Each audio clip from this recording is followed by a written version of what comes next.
Hey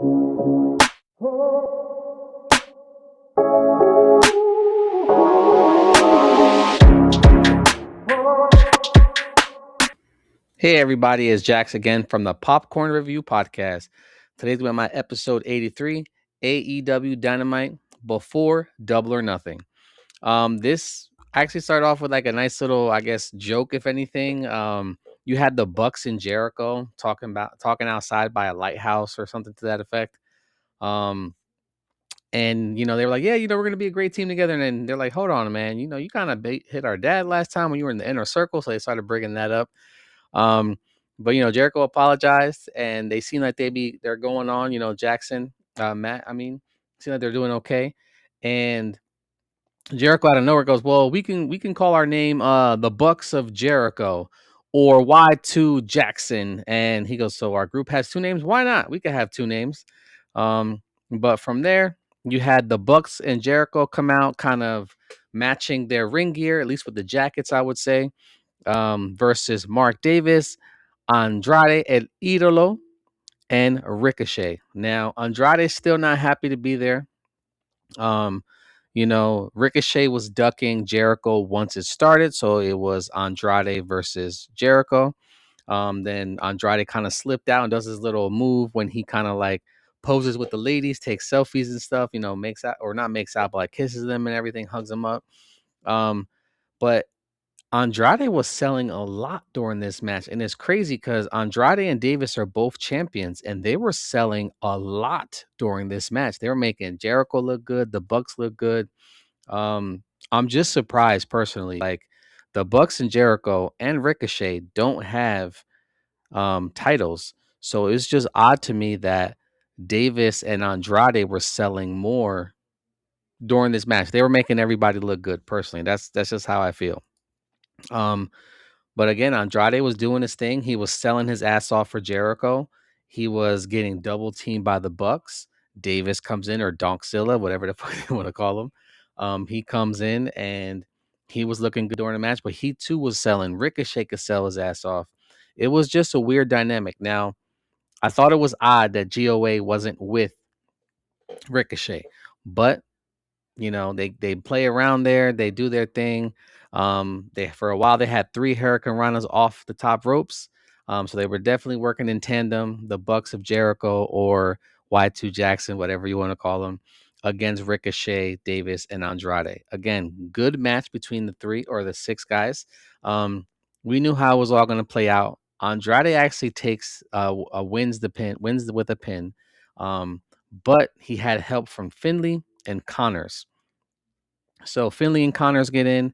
I don't know if they hit him with a shillelagh or hit him with something, but they did hit one of the guys, and boom, Andrade takes the win. Now, then we hurt people. We heard Jack Perry's song hit. Jack Perry came in with a bag of onions. Looks like he busted it on the head of Toa Leon from GOA, which they also went in there and started beating down Jericho and the Bucks. It was just odd. Shelton Benjamin looked like he was missing, but they did run off everybody. Bobby Lashley came in with MVP, so they did scare off those guys. So I'm not sure if Shelton is injured or Shelton was just out of town at the time, but Shelton Benjamin did not make an appearance. And if he did, I did not see him. So y'all let me know. But good match and all. Definitely building for Stadium Stampede. I think last week I might have mentioned Anarchy in the Arena, so my bad on that. But Stadium Stampede is going to be a good match. 7-on-7, like they said, but it's going to be a lot of guys, a lot of moving parts. So we'll see how that plays out. Um, you did have pretty much Darby with Renee, and he goes, "Hey, Speedball, you better do anything to win this match for me because I'm going to do anything to win this match." So he kind of put Speedball on notice, which is kind of weird because they're both kind of good guys or faces, whatever you want to call them. Now, right after this, though, we had Champa or Tommaso Ciampa versus Mark Briscoe in an anything goes match. These fucking guys are insane. So Champa comes in first with his new shirt, like one of those old school graffiti art shirts, like full graffiti art or full character art all throughout the shirt. So pretty cool. Um, Now Briscoe comes in with like a book bag, or he put at least a strap on the garbage can, like a golf bag. He had weapons in there, brings it to the ring, and they just go at it. Um, I saw kendo sticks. I saw barbed wire during this match.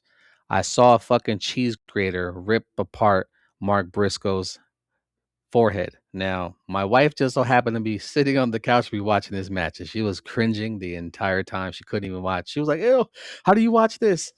I'm used to watching, hardcore matches back in the day with Mick Foley, which Mick Foley is now All Elite as an announcer or a guest announcer for Double or Nothing.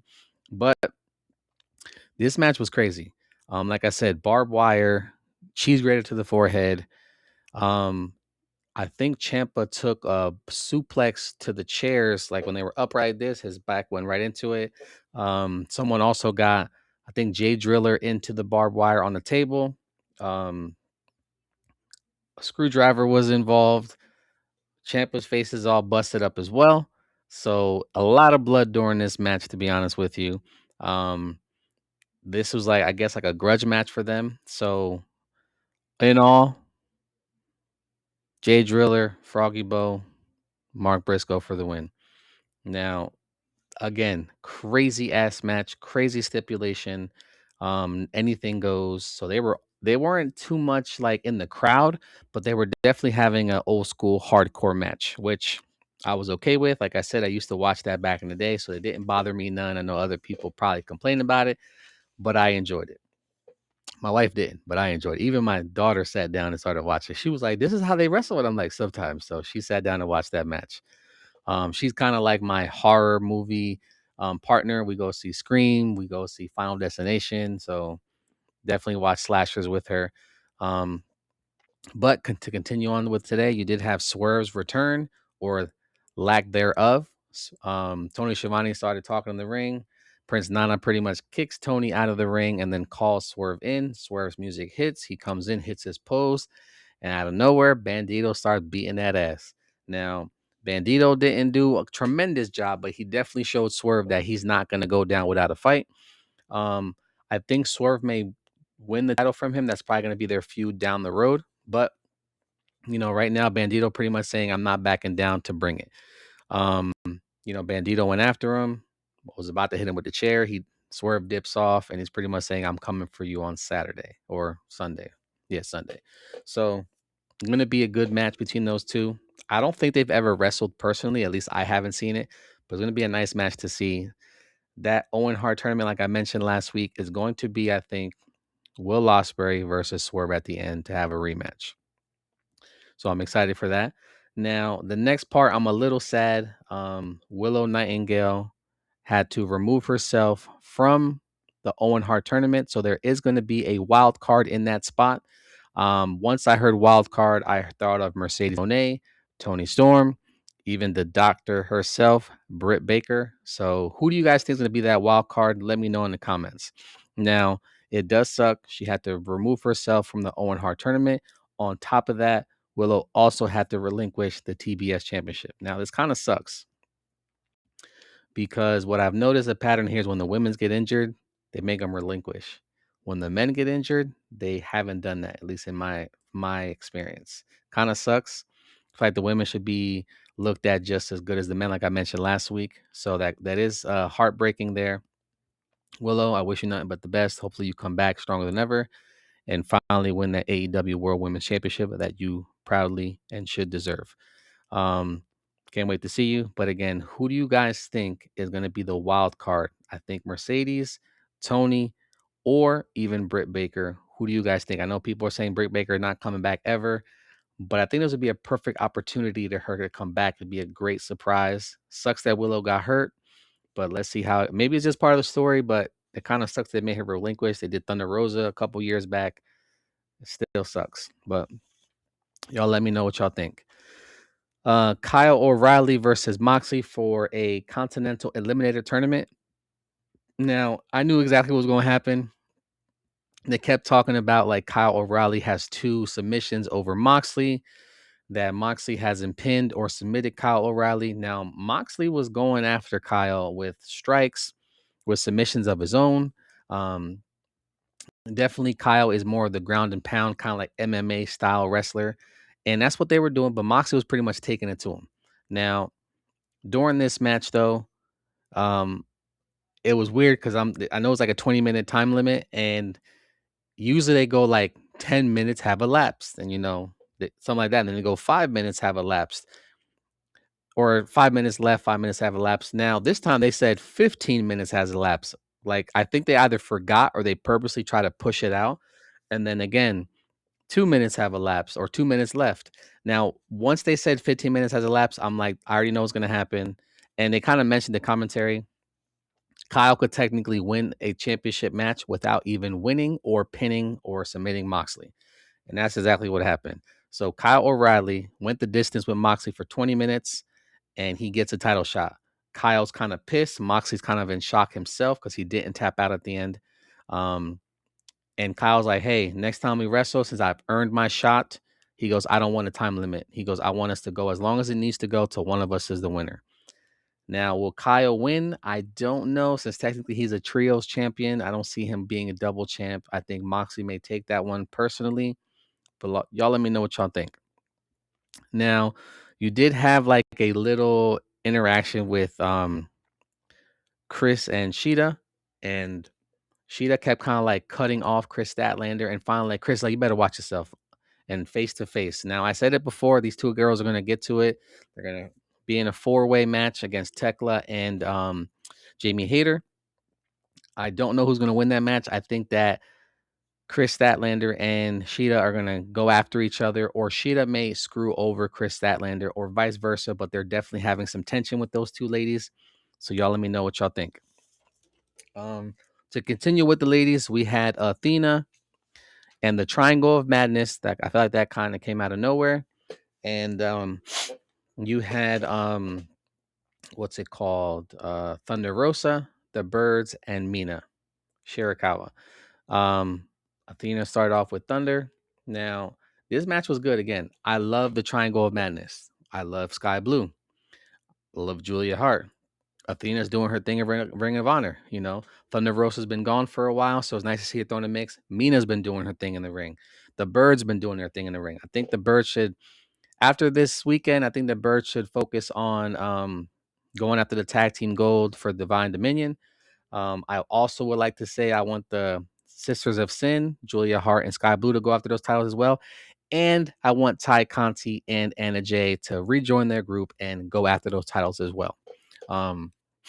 Going to be a hard match. I think the Birds physically have an advantage over the other two groups, but you never know. We could have an underdog and have Julia and Sky Blue win it, which I think they deserve it. Same thing with Anna Jay and Ty Conti, but y'all let me know what y'all think. Now, this match went well. The ladies are doing their thing like always, like I said.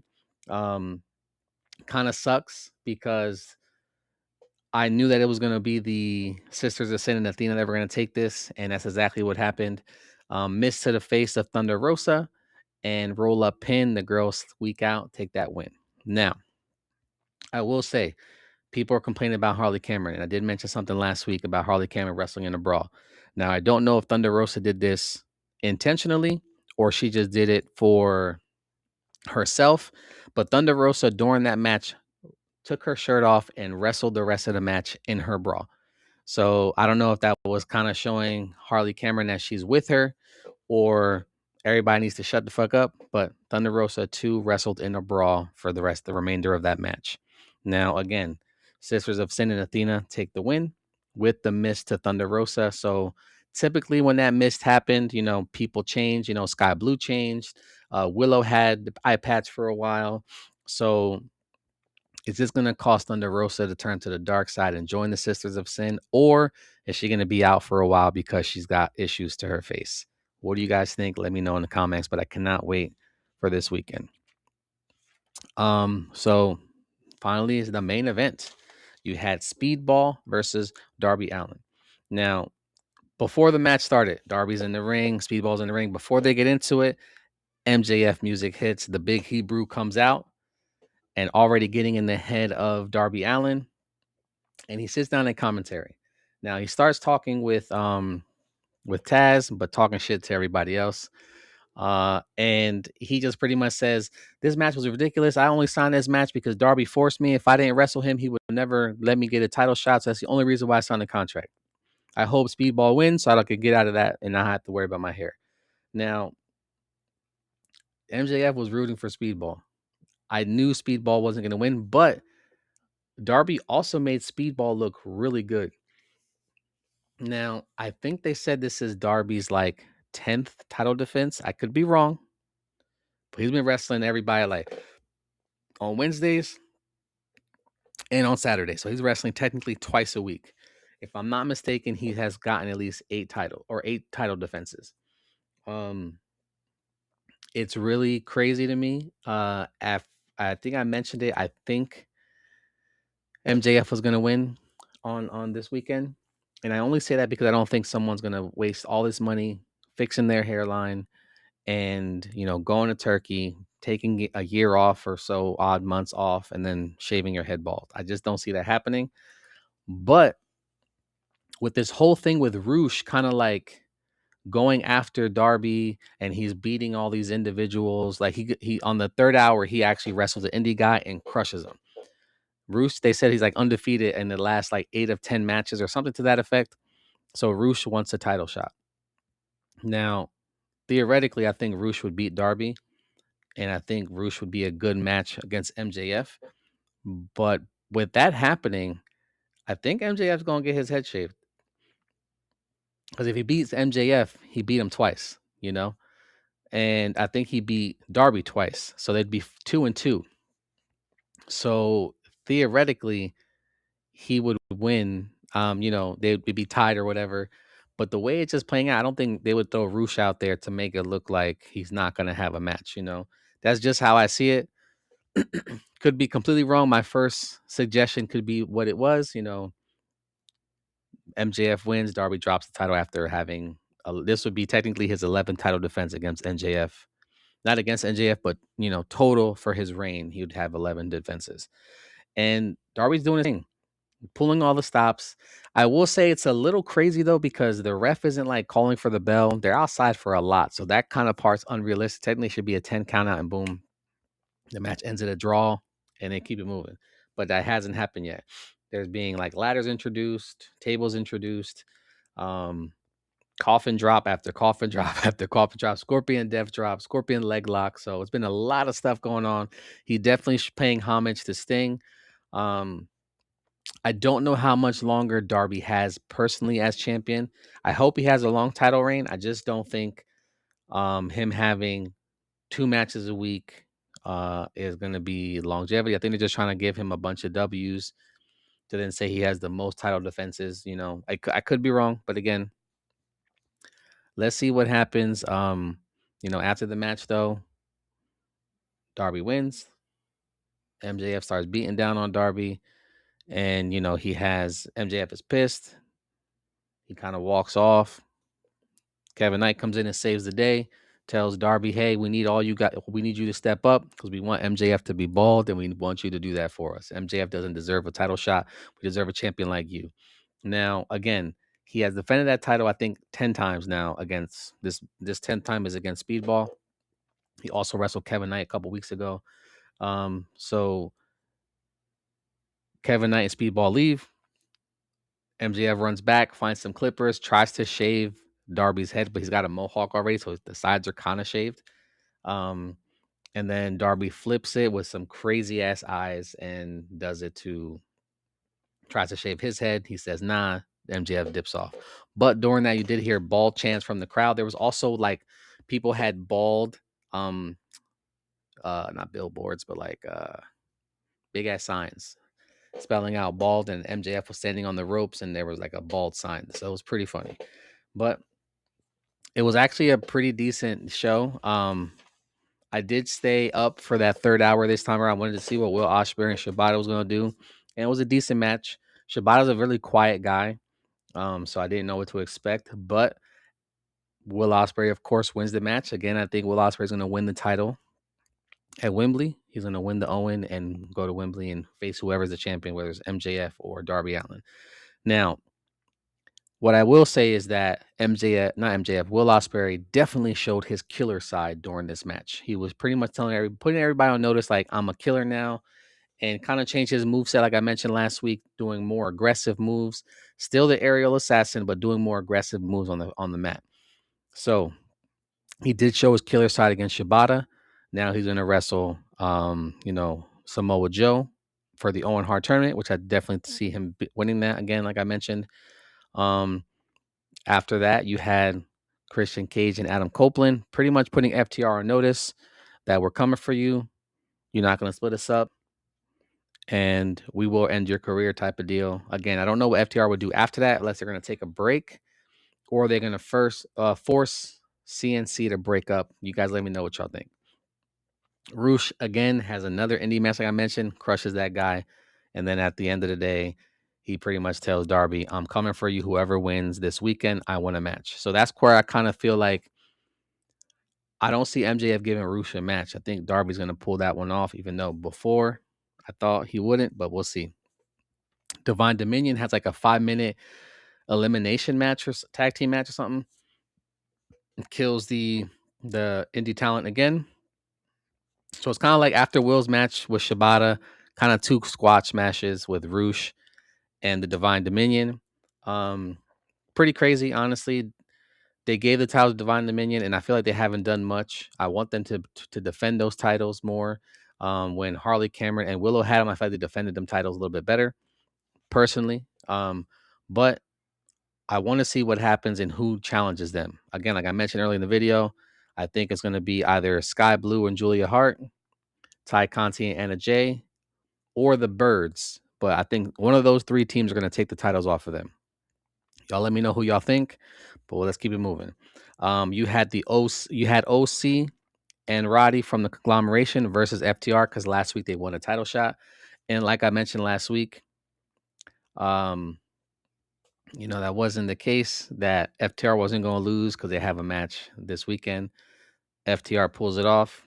Like I said, decent match though. But we all knew FTR was going to take it. Doesn't make sense for them to drop the titles right before they're supposed to have a match at Double or Nothing. Unless there was an injury, I didn't see that happening. But again, this time I did watch the 3rd hour of Dynamite. Decent show overall. Just to recap, Swerve got attacked by Bandito. Bandito put him on notice. CNC put FTR on notice. Willow, unfortunately, had to drop and drop herself out of the Owen and also had to relinquish her TBS title due to injury. So, Willow, wish you nothing but the best. Please come back stronger and go back after your TBS and hopefully AEW Women's Champion. I definitely see that in your future. You did have a couple matches there. Again, like I mentioned, a lot of stuff is going to happen this weekend, guys. I wouldn't be surprised if there's over 12 matches. Like, it's going to be an insane weekend. Definitely over 5 hours of wrestling. So get ready, guys. Get your popcorn, get your pizza, get your wings, and just watch the tremendous show of Double or Nothing. And again, guys, thanks for watching. Y'all have a great one.